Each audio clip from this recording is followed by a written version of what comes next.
Sen istersen unut beni vefasız yarim. Ben seni bir an olsun unutamadım. Sen istersen unut beni vefasız yarim. Ben seni bir an olsun unutamadım. Gözlerimden akan yaşlar hep senin için.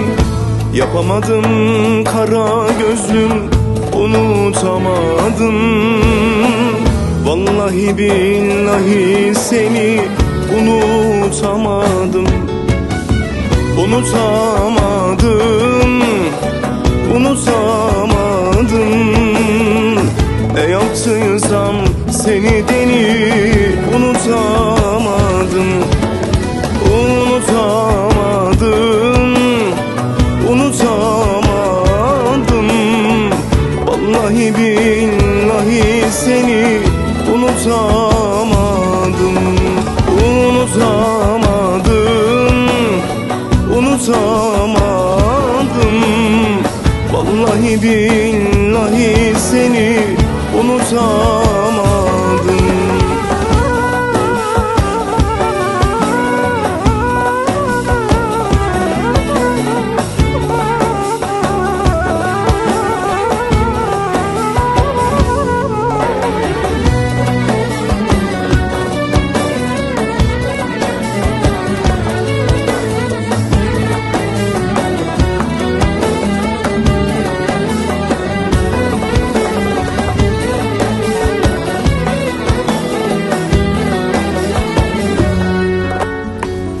Başım alıp gittim uzak yerlere.